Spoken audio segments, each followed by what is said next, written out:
Good morning. આજે આપણે development of કોન જોઈશું. તો મિત્રો, કોન છે એ પ્રોબ્લેમ ખબર કેમ પડે? તો એમાં જુઓ, એક ત્રિકોણ છે, અપેક્સનું પોઈન્ટ, ટોચનું ઓડેસ છે, અને ડાયામીટર કેટલો આપ્યો છે? 50 છે. હાઇટ કેટલી છે? 40 + 30 70 છે. બરાબર. તો સૌથી પહેલાં આપણે શું કરવાનું? આપણે બનાવશું ત્રિકોણ બનાવશું. બરાબર. તો ટોપ વ્યૂની જગ્યા આપણે છોડી દઈએ. આ માન્યો કે આપણી બેઝ લાઇન છે, તો ટોપ વ્યૂ માટે 40 મિલીમીટર છોડું છું. શું કામ એ હમણાં ખબર પડી જશે. અહીંયા એક ઊભી લાઈન લઈ લઈ, બરાબર, અને 40ના રેફરન્સ માટે બીજી એક લાઈન લઈ લઈ, અને અહીંયાથી આમ. હવે ડાયામીટર કેટલો છે મિત્રો? 50 છે. એટલે અહીંથી કેટલા આવે? ડાબી બાજુ 25 અને જમણી બાજુ 25. અને હાઇટ કેટલી મેન્ટેન કરવાની છે? પહેલાં તો 40 અટકવાનું છે, પછી 30 અટકવાનું છે. તો અહીંથી મિત્રો આ આપણો ત્રિકોણ પૂરો કરી દેવાનો છે.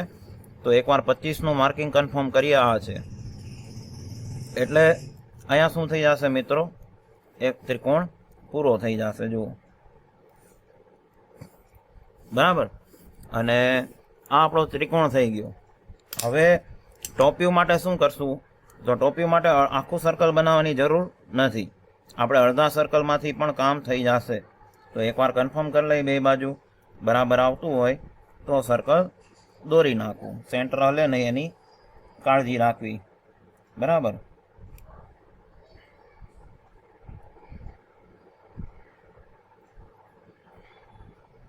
તો અહીંયા થોડુંક સેન્ટર મારે હલી ગયું હતું. બરાબર છે. કાંઈ વાંધો નહીં, એ ટેકન કેર થઈ જશે. તો હવે આના ડાયમેન્શન આપણે આપી દઈ. અહીંથી આટલું માપ કેટલું છે? 40. અને આ ટોચનું માપ કેટલું છે? 30. આનું નામ આપીએ ઓડેસ. તો આ થઈ ગયું 30, આ થઈ ગયું 40, અને આ તળિયેથી માપ ખેંચી લીધું. બરાબર.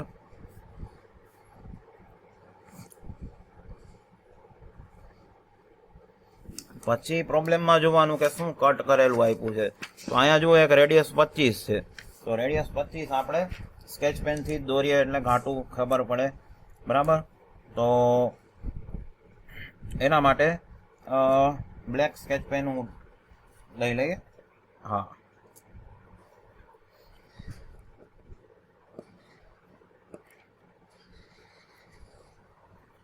તો 25ની રેડિયસ મેન્ટેન કરવા શું કરવાનું? અહીંયા પરિકરની અણી, અહીંયા પેન્સિલ. તો એ 25નું મારે ખુલેલું જ હતું, એટલે એક આર્ક લગાવવાની છે. તો આ 25ની રેડિયસ થઈ ગઈ. પછી ત્યાં માપ આપી દેશું આપણે. રેડિયસ 25 આ કોર્નરથી. હવે બીજું જુઓ શું કરવાનું છે.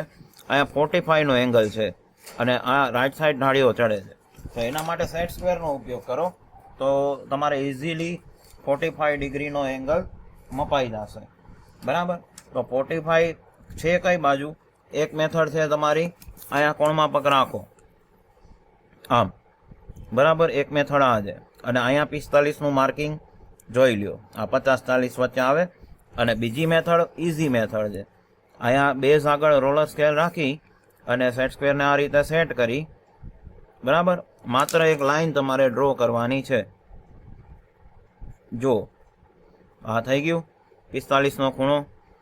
પછી એનું પ્રોજેક્શન છે બારે કાઢી લેવાનું આમ. બરાબર. અને એને પાછળ લંબાવી દેવાનું એટલે આપણને સેન્ટર મળે. હવે ત્યાંથી એ સેન્ટરેથી આ રીતે નળે નહીં એવી રીતે 45 આપવાના છે ડિગ્રી. બરાબર. આ ખૂણો કેટલાનો થયો? 45 ડિગ્રીનો થયો. બરાબર. તો હવે આમાં ડાર્ક કેટલો ભાગ કરવાનો છે તો એ કરીએ. તો આ હું તમારી જેમ જ પેન્સિલ તમે પરિકરમાં જ વાપરો છો ને, એમ હું સ્કેચ પેન પરિકરમાં વાપરું છું, બીજી નથી. એટલે આ બેઝ આટલો ભાગ કોનમાં છે, એટલે આટલો ભાગ કેવો આવે? ડાર્ક આવે. બરાબર. હવે મેં તમને અગાઉ શીખવાડ્યું એમાં અર્ધવર્તુળના આપણે શું કરશું? 12 ભાગ પાડશું. તો એ કેવી રીતે પડાય? સેટ સ્ક્વેરથી જુઓ જોઈ. તો કે આ પહેલો ભાગ છે એ આમાં પડી જશે આમ. એ આપણે બીજા કલરની સ્કેચ પેનથી પાડીએ. આ એક ભાગ થઈ ગયો. હવે સેટ સ્ક્વેરને ડાબી બાજુ લઈ જવાનું, બરાબર. એટલે અહીંયા એક ભાગ થાય, પછી સેટ સ્ક્વેર ડાબી બાજુ થઈ ગયું, પછી આ ત્રીજો ભાગ અહીંયા, પછી વળી પાછું સેટ સ્ક્વેર જમણી બાજુ લઈ જવાનું, એટલે અહીંયા એક ભાગ થાય, વળી સેટ સ્ક્વેરને ફેરવવાનું, પછી અહીંયાથી એક ભાગ થઈ જાય, બરાબર. તો અહીંયા આપણે મિત્રો નામ આપશું 1, આને નામ આપશું 2, આ 3, 4, 5, 6, 7, 8, 9, 10, 11 અને આ 12, બરાબર. હવે આ બધા પ્રોજેક્શનને ક્યાં લઈ જવાના છે? ઉપર લઈ જવાના છે. તો એના માટે વળી પાછું આપણે સેટ સ્ક્વેરનો જ ઉપયોગ કરશું. જો અહીંથી આ ભાગ કેવો ગયો? ઉપર. અહીંથી આ ભાગ કેવો ગયો? ઉપર. અહીંથી આ ભાગ ઉપર ગયો, અહીંથી આ ભાગ ઉપર ગયો, બરાબર. તો અહીંયા 1 તો છે, એ 1 ડેશ થઈ જશે. પછી અહીંયા કોણ આવશે? 2 ડેશ, 12 ડેશ. પછી કોણ આવશે? 3 ડેશ, 11 ડેશ. પછી અહીંયા સેન્ટરે કોણ આવશે? 4 ડેશ, 10 ડેશ. પછી અહીંયા કોણ આવશે? 5 ડેશ અને 9 ડેશ. 5 ઉપર લખવા અને 9 નીચે. અહીંયા 6 ડેશ અને 8 ડેશ અને 7 છે એ પોતે ડેશ થઈ જશે. હવે આમાંથી આપણે શું કરવાનું છે? બધાને ઓડે સારે જોડવાના છે. તો આ ઓડે સારે આપણે 1 બાય 1 જોડી દઈ, બરાબર.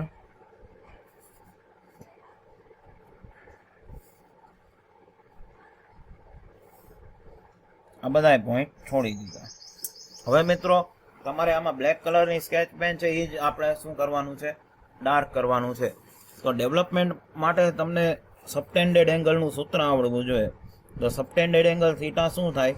360 degree multiplied by radius of base circle divided by length of slant age.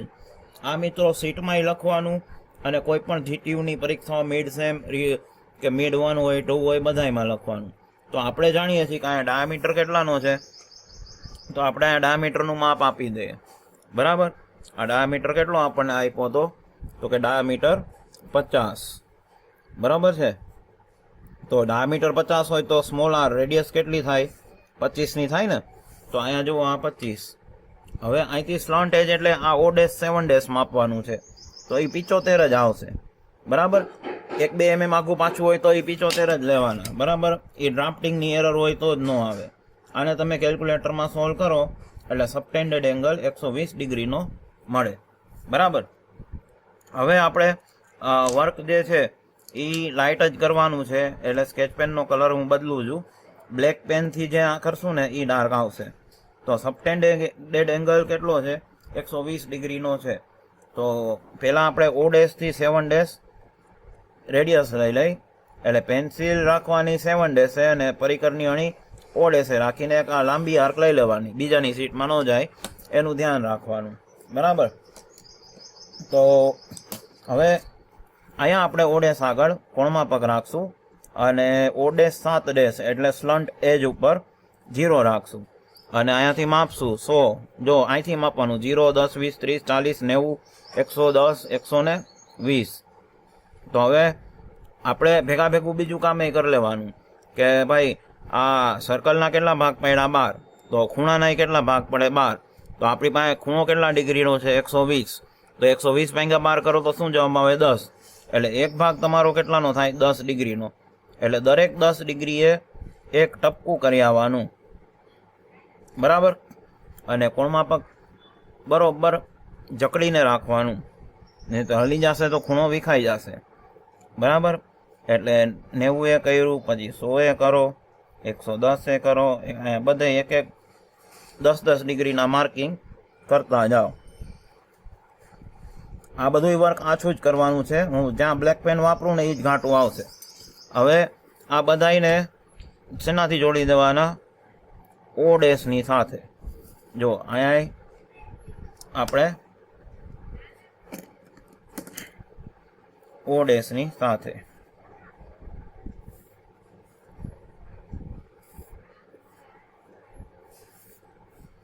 O ડેશની સાથે આ બધા બિંદુઓ જોડી દેવાના છે.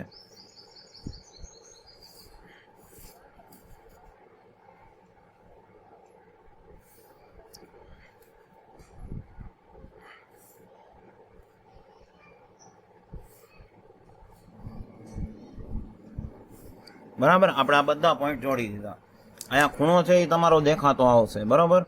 એ કેટલાનો છે? થીટા બરાબર 120 ડિગ્રી, બરાબર. આટલો ખૂણો, એનું માપ ડાર્ક એટલે બ્લેક પેનથી મેં બતાડી દીધું, બરાબર.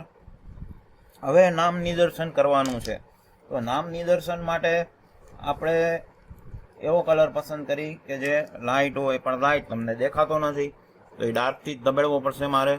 હા, પછી નામ નિદર્શન એ ઘાટા જ હોય, એટલે આપણે આ 1 વાળું છે એ અહીંયા પાછું આ 7 વાળો છે અહીંયા પાછો પરાણે 1 આપી દેવાનો, બરાબર. 1 થી ડેવલપમેન્ટ થાય. અને જવાબમાં ફેરફાર કરવો હોય તો થાય. અહીંયા 1 નો અહીંયા 7 થી કરી શકો, બરાબર. આપણે 1 અહીંયા દઈ છીએ કે આ પોઈન્ટ છે એ શું છે? 1. પછી આ પોઈન્ટ છે એ 2, આ છે એ 3, આ 4, આ 5, આ 6, આ 7, આ 8, આ 9, આ 10, આ 11, આ 12, અને પાછું શું લઈ આવવાનું? 1. હવે એક ઇઝી મેથડ શીખવાડું તમને કે આ બધા પોઈન્ટને છે ને તમે શું આપી શકો?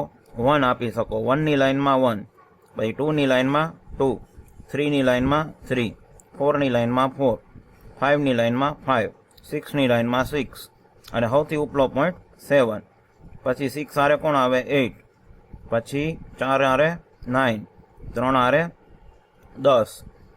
પછી જો 1 2 3 4 5, પછી 6 7 8 લો અહીંયા 9 અહીંયા આવશે જુઓ, અને 4 ની આરે કોણ આવી જશે? 10, બરાબર. અહીંયા છે એ 9 છે, અને અહીંયા શું આવશે? 3 ની આરે 11, અને 2 ની આરે શું આવશે? 12, બરાબર. ફરીથી કન્ફર્મ કરાવી દઉં. 1 2 3 4 5, અને આ 6 છે ને અહીંયા છે, બહુ ઝીણો છે, અને 7. પછી 6 આરે 8 આવે. અહીંયા તમારે કન્ફર્મ કરી લેવાનું. જુઓ 1 છે તો 2 ની જોડી કોની આરે થાય છે? 12 આરે. 3 ની જોડી કોની આરે થાય છે? 11 આરે.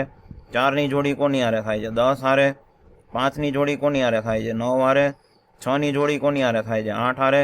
તો એવી જ રીતે અહીંયા નામ દેવાના છે. પછી આ આર્ક છે ને અહીંયા એ નામ રિપીટ કરી દેવાના. અહીંયા 4 ને 10 અહીંયા છે જ આવી રહ્યા. પછી અહીંયા જોવો જોઈએ 5 ને 9, બરાબર. પછી અહીંયા શું આવશે? 6 ને 8, અને અહીંયા શું આવશે? 7, બરાબર. તો આપણે છે ને ધીમે ધીમે પહેલાં આ આર્કનું ડેવલપમેન્ટ કરી નાખીએ. તો અહીંયા તળિયાનું પોઈન્ટ તો આમ આગળ જાય જ છે, બરાબર. તો 4 ને 10 છે એ આપણા જવાબના બિંદુઓ છે, તો એને ડાર્ક કરી આવો. આ 4 અને આ 10. પછી 5 9 માંથી શું કરવાનું? એક સીધી લીટી 83 ઊંચાઈએ જવા દેવાની. હવે એમાંથી શું કરવાનું છે? આપણે આર્ક ડ્રો કરવાની છે, બરાબર. તો આર્ક એ આછી થવી જોઈએ, એટલે હવે હું સ્કેચ પેનનો કલર બદલું છું. બ્લેક કલર ખાલી ડાર્ક રહેશે. તો ઓ ડેશે પરિકરની અણી, અને આ સ્લેન્ટે જે આવ્યા ને અહીંયાથી એક રેડિયસ લઈ લ્યો. એક આરે એક પોઈન્ટનું જ કામ કરો. તો આ 5 ને 9 છે, તો 5 ને 9 આવે ને અહીંયા પોઈન્ટમાં 5 કરી આવવાનું, અને 9 આવે અહીંયા 9 કરી આવવાનું, બરાબર. પછી કોનો વારો છે? 6 ને 8નો, બરાબર.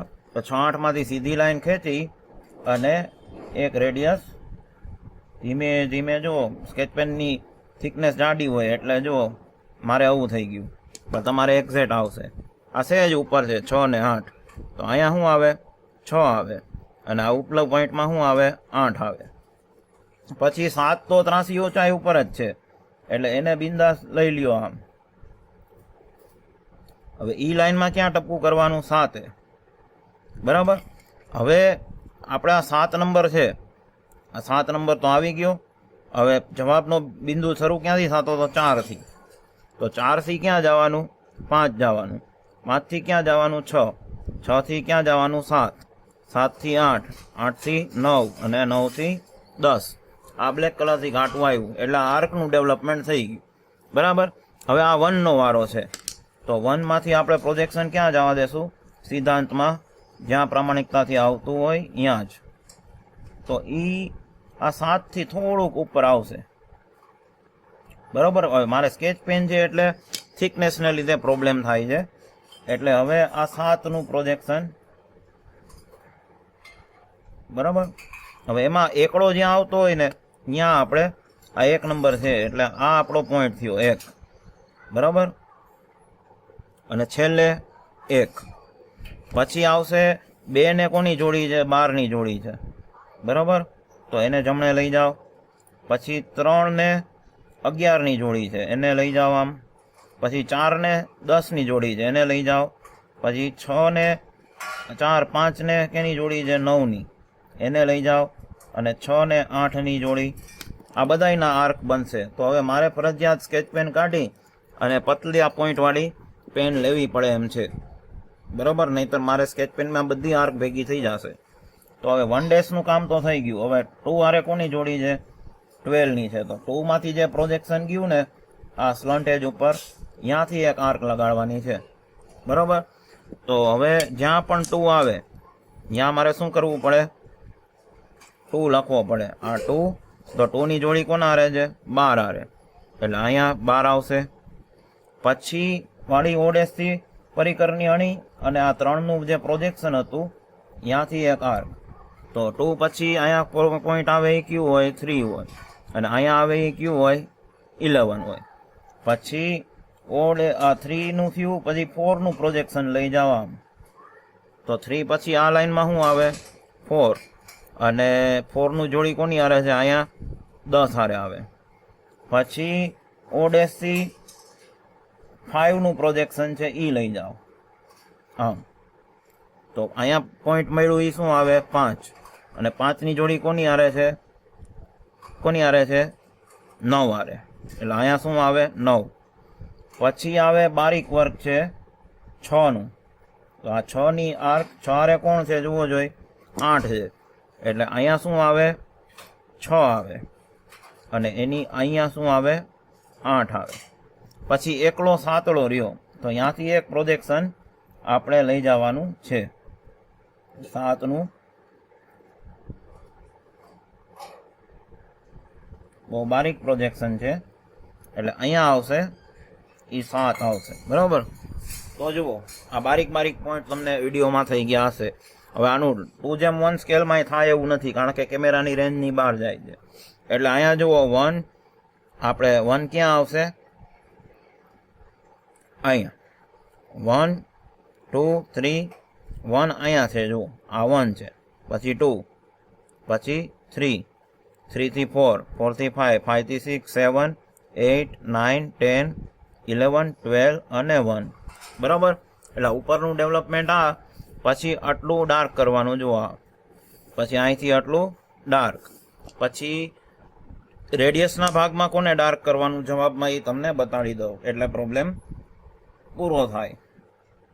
પછી અહીંથી આ આટલું ડાર્ક અને 10 નંબરથી 1 નંબર ડાર્ક, બરાબર. આ આપણો જવાબ છે. તો મિત્રો પરીક્ષામાં આ સૂત્ર બહુ જરૂરી હોય છે. તો સીટમાં, સ્કેચબુકમાં એમાં ગણતરી દેખાડવી પડે. જો તમે ગણતરી નથી બતાડતા તો એના માર્ક કપાય છે, બરાબર. પછી જોવાનું ડાયમેન્શન આવી ગયા, તો કે 50 આવી ગયું, 45નો ખૂણો આવી ગયો, રેડિયસ 25 આવી ગઈ, 40 30 આવી ગયા, બરાબર. તો આ આપણે સીટ નંબર 3નો પ્રોબ્લેમ 4 કમ્પ્લીટ થયો. Okay, thank you very much to all of